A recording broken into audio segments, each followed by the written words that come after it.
Your Locked On Stars, your daily podcast on the Dallas Stars. Part of the Locked On Podcast Network. Your team every day.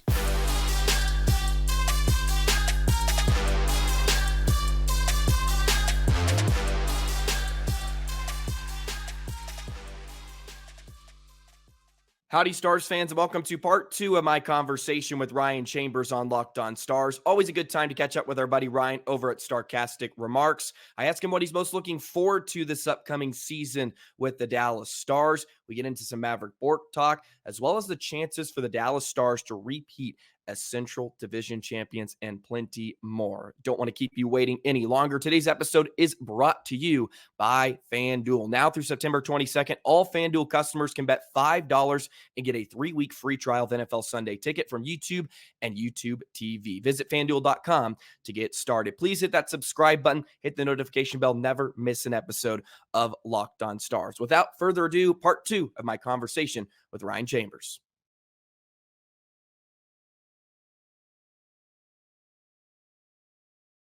I did want to ask you, I posed this question to my listeners the other day. Number one thing, and we can get into some others, but number one thing right now you're most looking forward to next season with the Dallas Stars. Floor is yours.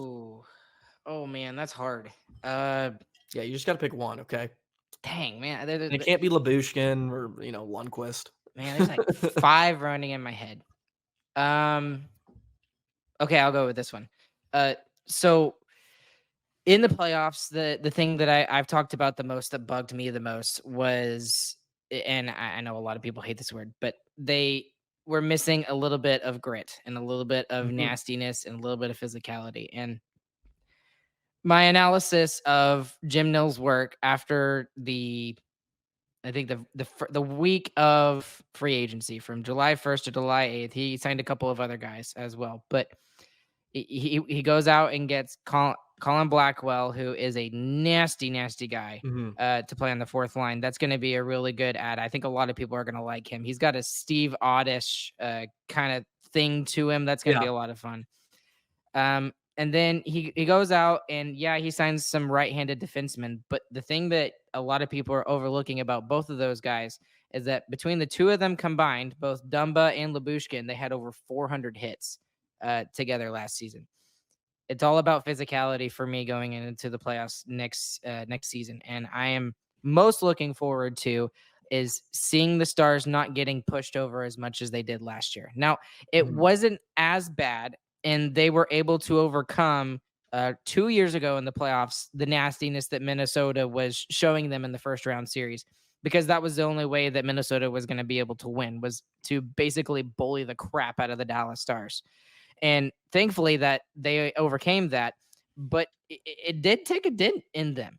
And when you look at the way that these teams that have gone all the way to the Stanley Cup final, they had an element of nastiness, of grit, of physicality, something that I think the Stars were missing. I mean, you look at the Edmonton Oilers, Ryan McLeod, I loved. Yeah, man, he was watching him. He was good. He's not even in the top. He wasn't even in the top 6. Now he's moved on. He got traded away, but he was a 24-year-old kid who just nasty. He was huge. He was able to make plays, and he wasn't one of those elite guys that they relied upon for points. But that's something that I'm really, really happy that Jim Nill went out and did. And basically the forward grouping was already set. They didn't want to make many changes to it. You go out and you had to get rid of Foxa because of just cap issues and that sort of thing. And, you don't re-sign some players like Craig Smith. And I think what happened is Jim Nill corrected his, I don't want to call it a mistake, because he fully went in on it, and he was looking for scoring from the fourth line. And I think Pete DeBoer has something to do with that. Those are sort of his prototypical fourth lines, or it's not really a checking line like we saw with the FCC line. Like, he wanted them to score, and he wanted to score quite a bit. That's why they played quite a bit. But continue your point. Yeah, but that's why I'm really looking forward to the physicality, and the defense especially looks super, super, super nasty. And I mean, can you imagine if Lyubushkin or Dumba is able to play with Miro Heiskanen and Miro is able to play on his other side? Yeah. I mean, those two guys are going to stick up for Miro whenever he gets bashed hard because, I mean, teams go after him. They're not dumb. They know that Miro Yeah. Heiskanen is one of the best players in the world.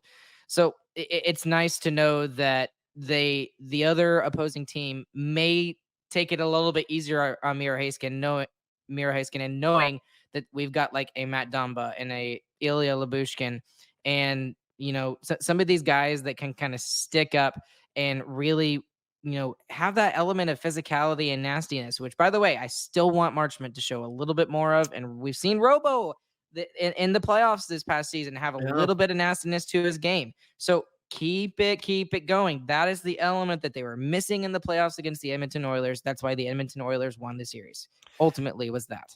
Yeah, that series in general against the Oilers was a pretty gentlemanly series. There wasn't a lot of nastiness both ways. And then when the Oilers went on to the Cup, it was like, boom, that game one. I mean, Florida's going after 97, and you're just thinking, if the Stars could have done like a 16th of this, maybe it's a different story. But yeah, and you look at those depth players on Colorado and Vegas, even they just got some big guys like Ross Colton is huge on Colorado, just kind of a brute force, right? And look at the Patty Maroons of the day. You look at Colasar, like players that are just big. They just got some weight, and Dallas doesn't necessarily have that on their fourth line, but I think Blackwell will be a nice addition. As you mentioned, he had some grit. A bit more of a checking line sort of player, and you can pair him with Sam Steele. I think Blackwell's going to be this year's like Sam Steele for the Stars, where he really does become a consistent everyday player for you. And man, he can chip in offensively. He does have some experience playing in a top six role. Actually, played with Panarin in New York when he had a really, really good season. It's not going to be here. There's just so many players in front of him. But yeah, I think the physicality, which we may not see a ton of in the regular season, that's just how it is. They're just trying to get through the 82 game grind. But yeah, on game one in April in the first series, which you hope the Stars are going to be in the postseason once again. Yeah, they should have some snarl behind them, and who knows what they're going to do to bolster that lineup at the deadline. My thing I'm looking forward to the most, I think, is Mavrik Bourque. I want to see if he can do it. Like I want to see is this like Stankoven's Sedin brother? Like, can we just put them two together and they're just going to run for a decade? They get to reunite, and these two are just going to take over the NHL together, the little water bugs. I'm really, really excited to watch a full season of him. He dominates the AHL. He wins the MVP. Can you do it at the big level? Because, I mean, if he does it again, I mean, the Stars just hit. I mean, they've already hit to some degree, but if this is like a solid top six guy for the next 8 to 10 years, I mean, that's another late first round draft pick. The Stars just killed and knocked out of the park. Can't wait to watch Bourque get after it. That's going to be a lot of fun. And we've talked about it again, like those two with Johnston, like that just like gets you giddy and excited to maybe even see a combination of those three guys. But there is something to that too. And it's kind of weird for Mavrik Bourque because he's in a little bit different position than Logan Stankoven was when Logan came into the lineup in January, February, whenever it was. Yeah. And like with Stankoven, we knew he was good and we knew he was going to play well, but he came on the scene and he exploded, especially offensively right off the bat. It was almost instantaneous. And as he went through the year, we saw why he stayed in the lineup. The offense kind of disappeared a little bit, which is fine. But what kept him in the lineup was his ability to go after pucks and his motor. His motor, like Stankoven's motor, was constantly going. And then he didn't have all those expectations on him as much. Mavericks is very different. He's coming in a very, very different situation. And it's different also in the fact that, Jim Nill doesn't normally just hand out roster spots to rookies like this. But because of the cap and because of the fact that he has nothing left to prove at the AHL level, he literally went and won the AHL MVP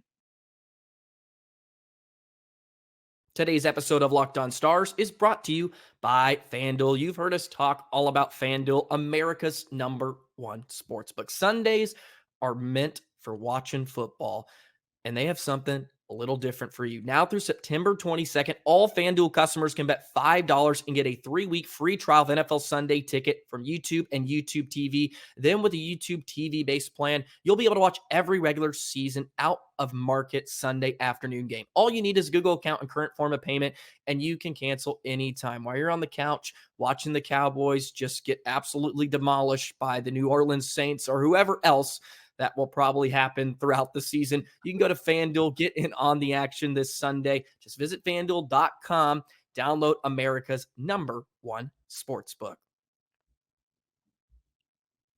I mean, you got to carve out a spot for the guy. Mm-hmm. So, I don't want to say that, he's being gifted it, but because he earned it. But Oh, yeah, certainly. Jim Nell we don't normally see Jim Nell do stuff like this, especially at the beginning of training camp. And basically, it's expected that he's going to make the roster. Like there is a spot for him on the roster right now. So that expectation level for Maverick is going to be much higher than it was for Stankoven when Stankoven came in. And then the other thing is we don't have a Joe Pavelski anymore. So as much as Joe Pavelski was not a huge factor in the playoffs, he still had, 60, 70-ish points. I think it was like 65, 67, something like that. And that's still a significant number of offense that those two guys in particular, Stankoven and Mavrik Bourque, are going to have to replace. And it's not a thing to make Maverick feel bad about himself and, put even more pressure on him. But it's just that those are the facts. That there's cap moves that had to be done. He is ready for the NHL, and he won the AHL MVP, and he was almost a point per game player in the AHL. Mm-hmm. So those expectation levels for him are going to be really, really high based off of all the things that I said. Yeah, they certainly will, and he's walking into a really nice situation. I mean, yeah, that is very true. You could have Jamie Benn to your left and your old buddy Stankoven to your right. I mean, it almost is fail proof to some degree, but there will be a learning curve, of course, as there is with every single player. Well, and that's kind of why I've been saying he's got more pressure on him than Macklin Celebrini does. I mean, Celebrini, all he has to do is do like a gorgeous play and that higher really. Yeah, and they're not. The Sharks have no expectations on them, so it's almost not fair for Maverick to come into the situation like this because of the amount of pressure that's on him. But that's just the situation he's given. He's worked hard for it. He's earned it. Now he's got to go out and show it.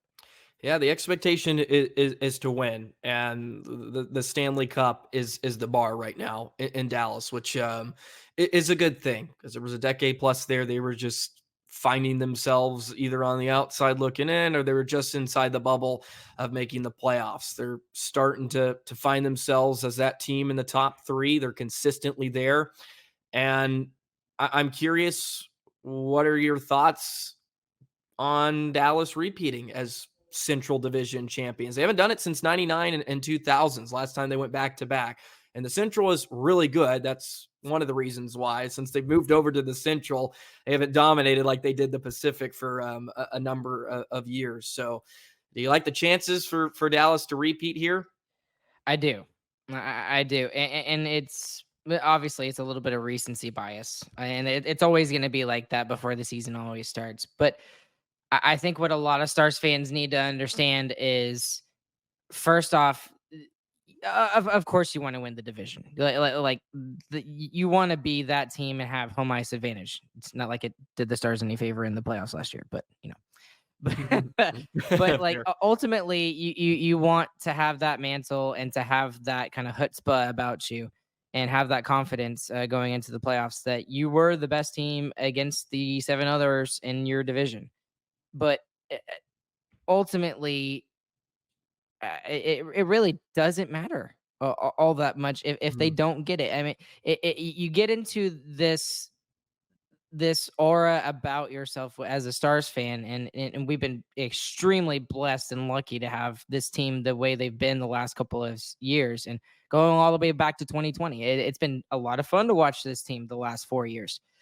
And now that the expectation is there to go out and win the Stanley Cup, that it's almost like it's a cup or bust year at this point for the Dallas Stars.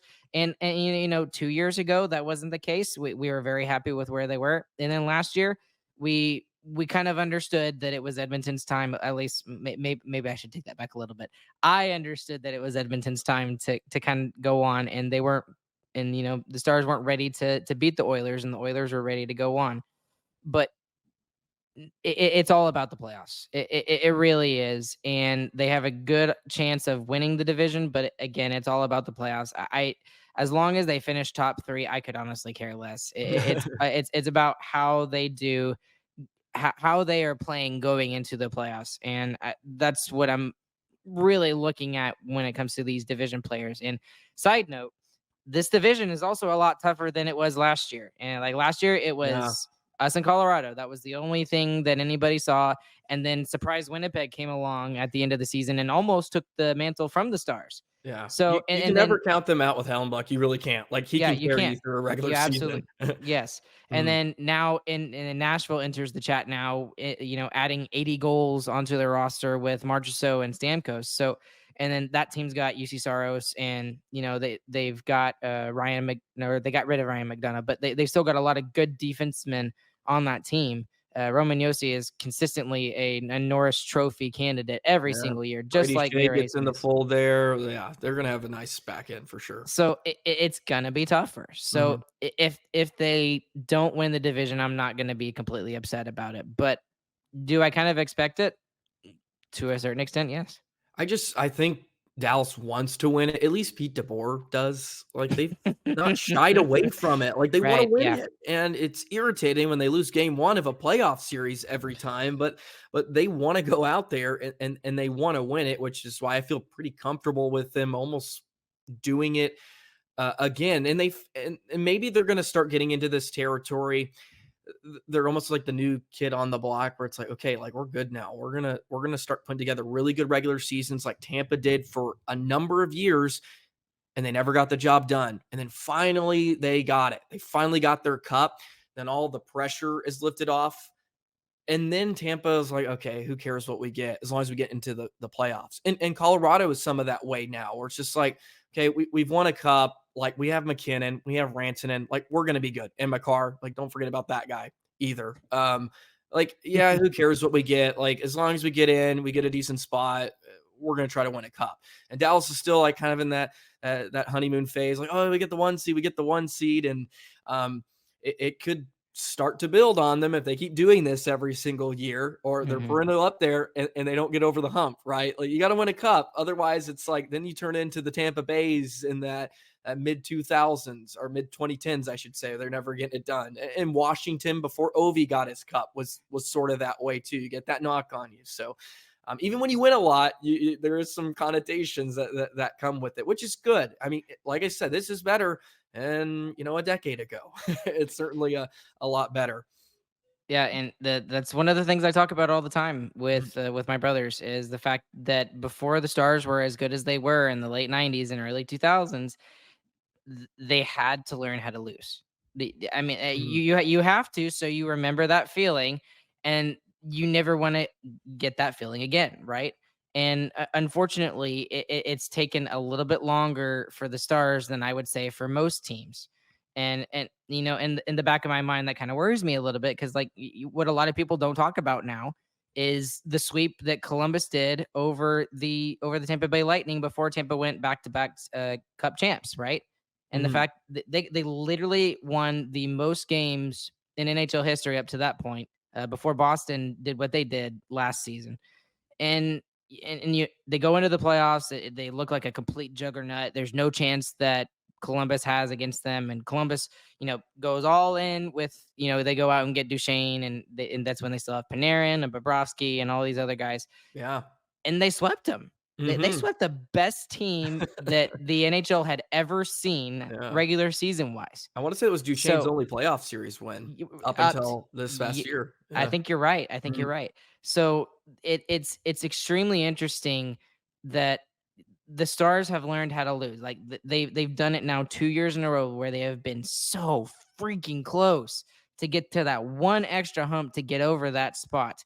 And that's why we saw Jamie Benn play the way he did in the playoffs last year. 2 years ago, he made a really stupid mistake and he corrected himself in the playoffs last year. And you and I and, Chris and James and so many other Stars fans I've talked about, which like I already said, he was one of 2 best players forward wise in the playoffs. And it was not necessarily because of his goal scoring. It was what he was doing on the ice every single shift, going after every single puck. He never took a shift off, it felt like.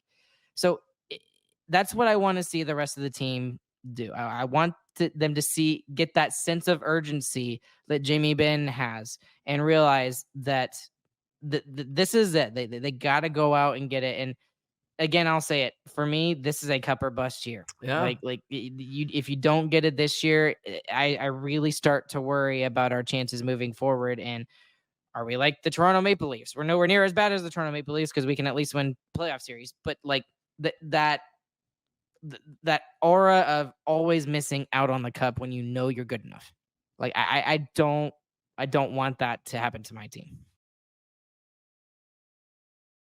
Today's episode of Locked On Stars is brought to you by Game Time. Game Time has a new feature called Game Time Picks that makes getting tickets for your favorite live events even easier. Game Time Picks filters out all the fluff to show you only incredible deals on great seats so you don't have to waste your time searching through thousands of tickets. Go ahead and download the Game Time app on your smartphone. It takes 30 seconds. It's free and available on the App Store and the Google Play Store. Game Time takes all the guesswork out of buying tickets. Download the Game Time app, create an account, and you can use the code LOCKEDONNHL for $20 off your first purchase. Terms apply. Again, create an account, redeem code LOCKEDONNHL. That's Locked On NHL for $20 off. Download Game Time today. What time is it? Game time. All righty. Well, we'll clip that up, man. We're gonna clip that out. We're gonna throw it out there in the universe a few times throughout the season. Stanley Cup or bust year. You heard it right here from Ryan Chambers. Okay, I have a kicker for you. All right. I don't know if you saw this, but the Stars are responsible for 3 cups in the 2010s. You remember Patrik Stefan and the infamous missed the open netter? Oh, I think I did see this, but I didn't look at it close enough. Okay. Well, I went through this video. It's on TSN, by the way. Fascinating stuff. You should go check it out. It goes through and explains that miss from Stefan basically is responsible to some degree for the Chicago Blackhawks dominance in winning 3 cups in that 2010s, because a lot of people forget the Stars won that game in a shootout after he missed. They won it in a shootout. Well, that extra point for Edmonton put them ahead of Chicago in the overall standings. So they moved from 26th to 25th. Patrik Kane. Yes, you see where I'm going with this. And at the time in the NHL, only 5 teams got the lottery. Chicago was the 5th. They were the bottom 5th, or they're the 5th worst team in the standings. The lottery ping pong balls went their way. They get the number 1 pick. They draft Patrik Kane, and then boom, they win all those cups. Which I was like, that's so fascinating. I mean, obviously they had Jonathan Toews and Corey Crawford and Seabrook and all those, but I mean, Kane was like the guy. Like he was the man for all those years. So I just thought that was hilarious. So I'm like, well, there you go, Dallas. I guess there you go, Chicago. You're welcome. Man, that is so weird to think about. Can you imagine Patrik Kane in an Edmonton Oilers uniform? Right, like it could all change. We talk about all these, Marvel Cinematic Universes and all these. There's a universe for everything. I can't imagine if that had happened. That blows my mind a little bit. Yeah. So thank you so much, Patrik Stefan, for the Oilers or the Blackhawks dominating us in the 2010s like that.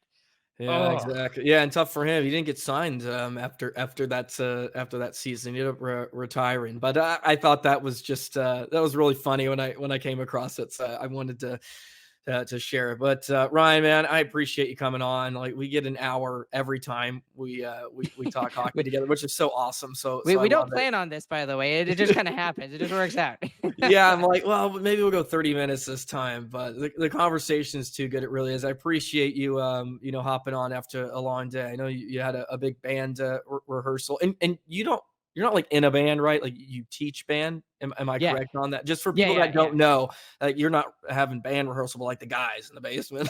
Yeah, no. This is not like a garage band or something like that. This is like, Not you that know, that's bad or anything. no. Yeah, nothing like that. No, Yeah. it's like legit, like sit down, like school band, like Okay. like flutes and clarinets and saxophones and Yeah. trumpets, all that sort of stuff. So it's a lot of fun. I enjoy doing it. And What instrument do you play? Do you just play them all?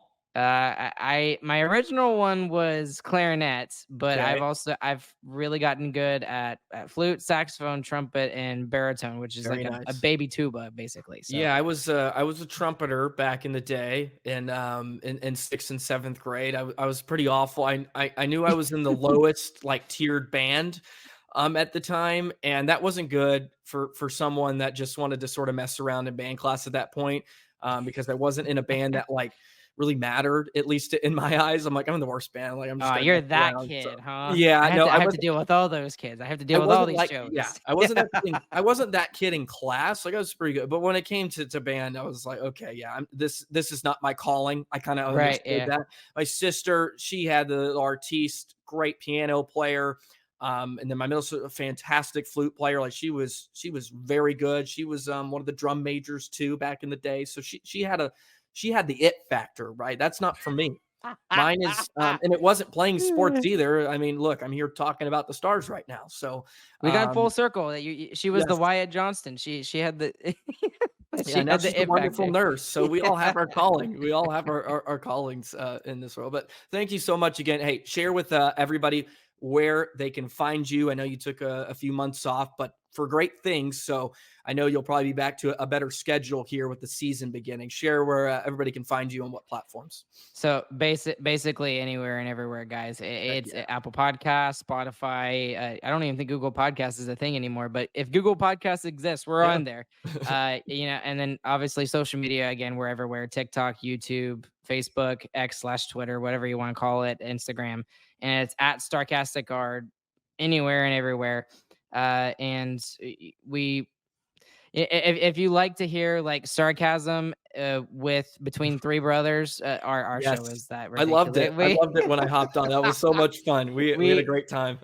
and sometimes we have to warn some guests. Sometimes, like we had Logan Stankoven come on a couple years ago, and we're like, look, so we're really chill right now between us, but we get heated sometimes, and it's all a show. It's okay. Yes. So. But we have so much fun, and we'd love for you to join us there. And Joey, we got to have you on here soon because it's been a while. It's been too long. Yeah. You just let me know. I'm always ready to go, and yeah, we'll do 3 hours. Then we could just we should go forever. At this point, I think we should try to do the longest Stars podcast ever. I think we could easily do with us four. Oh, forget about it. I mean, that'll be too easy. We'll have to pick a Sunday, just crap on the Cowboys together and talk Stars. I wonder what the record is for that. I'm honestly curious now. Go look that up. Well, you look it up, you get back to me, and then we'll make sure to set the record. Again, thank you so much for hopping on. Be sure to check out Ryan and his brothers over at Starcastic Remarks. That'll do it for today's episode. Another great one here on Locked On Stars. You guys have a great rest of your day, and we'll see you tomorrow. So long, everybody.